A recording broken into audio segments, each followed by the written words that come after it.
When police arrived at the parsonage of Grace Hill Baptist Church, the scene was disturbing: blood smeared on the bathroom wall, a shattered porcelain tank, and the lifeless body of deaconess Lorraine Pike lying crumpled on the tile. Standing over her was Reverend Naomi Thorne, beloved minister, women's advocate, and spiritual leader to hundreds. Her explanation? She slipped. Hit her head on the toilet. I tried to help. Behind the sermons and Sunday hats was a secret buried in pride, power, and blood. But what began as a tragic accident soon unraveled into one of the most shocking betrayals the town of Silverbrook had ever seen. A 52-year-old minister with 2 theology degrees and a radio program titled Sisters of Faith, she'd been leading Grace Hill Baptist for nearly 12 years. Her sermons were powerful, emotional, and often fiery. She was particularly passionate about female empowerment in the church. But Naomi begged her to meet privately first. This is the case of the woman who said she fell on the toilet, and the dark truth that followed. Lorraine, 48, was responsible for the women's ministry, finances, and community outreach.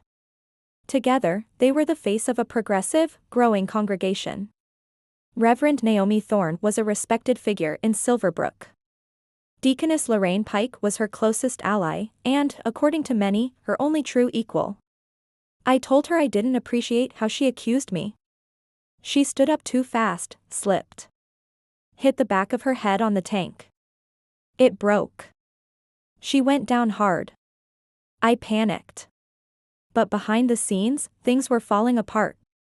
According to multiple sources, Lorraine had recently begun questioning Naomi's handling of church funds, particularly a $93,000 mission donation that had mysteriously disappeared from the books.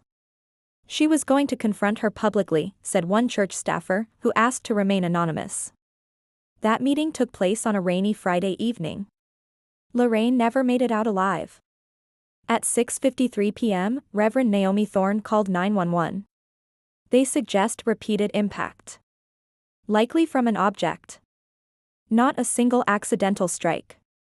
There's blood, oh my God, please send someone. The angle of the fracture suggested she may have been forcefully pushed or slammed. There's been an accident. She fell. She hit her head on the toilet. Meaning, the force came from outside, like a strike against it. Paramedics arrived within minutes. Lorraine Pike was unresponsive. Her head showed a deep gash on the right side, and her neck appeared to be twisted unnaturally. CPR failed. She was declared dead on the scene. Naomi was distraught, pacing barefoot in a blood-splattered nightgown. Her account to police: donations labeled for mission trips, cancer aid, and shelter initiatives were never used for those purposes. We were talking. It sounded tragic, but plausible. Until the autopsy report arrived.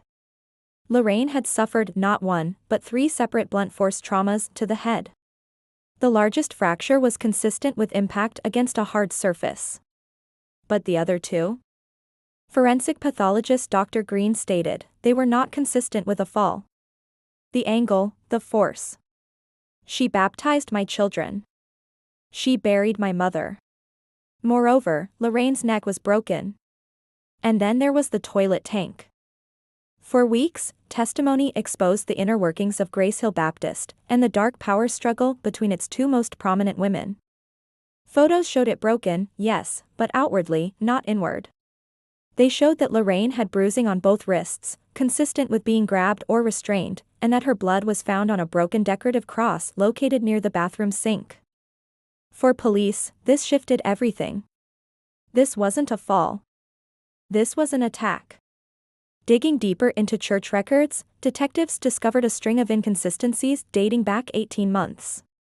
Naomi had transferred large sums to a consulting firm named New Covenant Strategies, which turned out to be a shell company, with her nephew listed as the sole officer. Lorraine had found out. She decompiled documents and was planning to bring them before the church's financial committee that Sunday. But she never got the chance. But justice caught up. My sister died trying to protect the truth. Lorraine's family started a foundation in her name, offering financial transparency services to churches and nonprofits. Emails recovered from Lorraine's laptop showed this chilling message, sent the morning of her death: Naomi, we need to talk today, privately.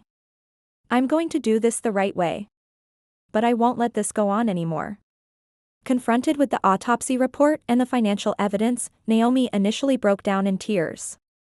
We argued. She called me a thief. I snapped. But I didn't mean to hurt her. Then, as if realizing her confession, she clammed up. Her lawyer advised silence from that point forward. She was arrested and charged with second-degree murder, fraud, and obstruction of justice. The congregation was stunned. Some refused to believe it. She was like a mother to us, one parishioner said. But others weren't surprised. She was too powerful. Too defensive. Something felt off, another woman admitted. Lorraine kept things grounded. She was the real heart of the church. The courtroom was packed during the trial of Reverend Naomi Thorne. Prosecutors argued that Naomi killed Lorraine in a rage when she threatened to expose the financial fraud. The defense, however, insisted that Naomi panicked during a heated moment and accidentally caused Lorraine to fall. They leaned heavily on Naomi's clean record, her role as a caregiver, and her shock in the 911 call.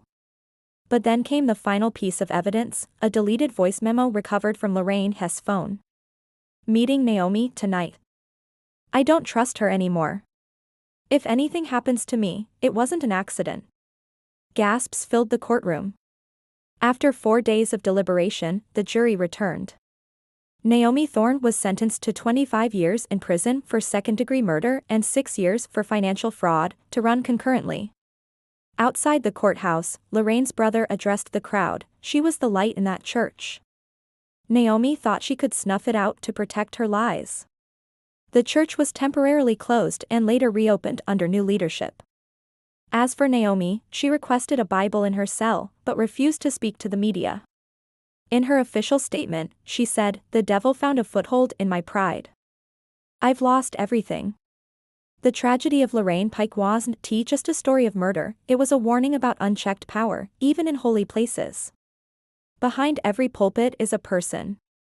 And sometimes, even ministers fall. But not always on toilets. Some fall, because they push others down first. Subscribe to Secrets of the Case for more true crime stories with shocking twists, betrayal, and real emotion. Every story hides a secret, until it's uncovered.